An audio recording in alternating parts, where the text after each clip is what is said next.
But Laura, Zillow says it's this price, so the house must be this price. Well, I can't tell you how many times I've heard that in my career, and I'm going to break it down for you as to why Zillow may not always be right, so stay tuned. Hi, my name is Laura Griffin. I'm a top-selling real estate agent in the Northern Virginia and Loudoun County area, and I work for Loudoun Living at Pearson Realty. I also run a very popular moms group called the Loudoun Moms with everything you need to know about having little ones in Loudoun County. And whether it's buyers or sellers, I often hear that the house is worth X because the Zestimate says X. So let's talk about Zillow and the Zestimates. So the first thing I always say is, has Zillow been in your, if you're a seller, has Zillow been in your house? And the next thing I'll say to a buyer is, has Zillow been in that house that we know of? And always the answer is, no, Zillow hasn't been to my house, or I don't think Zillow's seen this house. Exactly. So how can Zillow tell us that this house is X? Well, I will say it's taking statistical data, it's taking in data from neighboring homes, it's taking in what the tax assessor is saying that the house is worth, and they have some sort of a formula. They've never told us what it is, but somehow they're mixing it to get a Zestimate. I will say the Zestimates are generally pretty close, but there might be some nuances if you're selling that you may not want to look at the Zestimate and take that as the price for your home. Sometimes it's low. Sometimes it's high.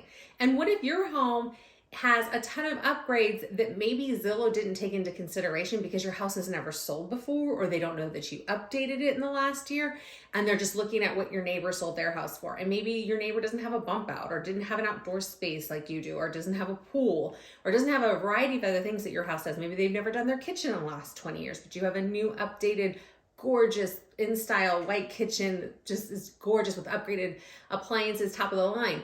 Well, your Zestimate's going to be wrong because you have all these upgrades and things that you've done to your house that Zillow has never seen or doesn't know exist. It's just going off the data. So it's really important to take that in as another data point, by all means, of the Zestimate, but that's not going to be the end-all be-all price. Likewise, when you're buying a house, Zillow is looking at the data, but I've seen it be wrong before. It'll say a house is worth X, but the house is listed for more. But it may not have countered in the basement that is finished. Maybe it's seeing the statistical data from before when the house sold and it didn't have a finished basement. Or maybe it's pulling a few other neighbors' homes in that didn't have finished basements. Maybe the house you're buying has a 3-car garage, but it's only pulling 2-car garages. Again, different upgrades, things like that. So it's a good starting point to kind of think of when we're looking at a house to purchase, but ultimately we need to look at the comps and we need to look what this specific house has.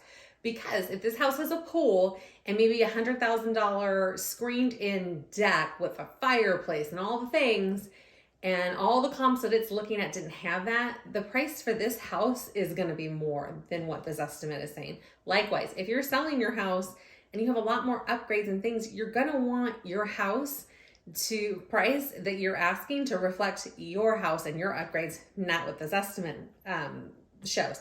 But I will say what is kind of funny to me is it's happened maybe the last 3 or 4 times. I'll list a house. So this estimate will say 600, okay? And maybe the house with everything included and upgrades and all the and neighbors and all the stuff is really at 660,000, let's just say. And what'll happen is we'll put the house on the market. It'll hit the MLS, it'll syndicate and do all the things, and then magically the Zestimate goes up. So it's like, wait, the house is not worth this, when 2 days ago it was worth this. Magic, right? So the Zestimate is not the end-all be-all. Definitely take into consideration comps that your real estate agent's going to pull for you, whether you're listing or you're buying, and also take in data of what's going on in the market. Right now we have a low inventory of homes, so it's a supply and demand issue, right? Less supply, more demand means the prices go up, right? Prices aren't really going to come down. So definitely talk to your real estate agent, get the comps, talk about it, price per square foot, upgrades, what's not upgraded. Size of the lot also matters too. So maybe someone's got a 1/2 acre and maybe this estimate's figuring in 1/5 of an acre. It could be a totally different animal right there. So if you have any questions about buying or selling a home in the Loudoun County, Northern Virginia area, I'd love to be a resource for you. My contact information is below.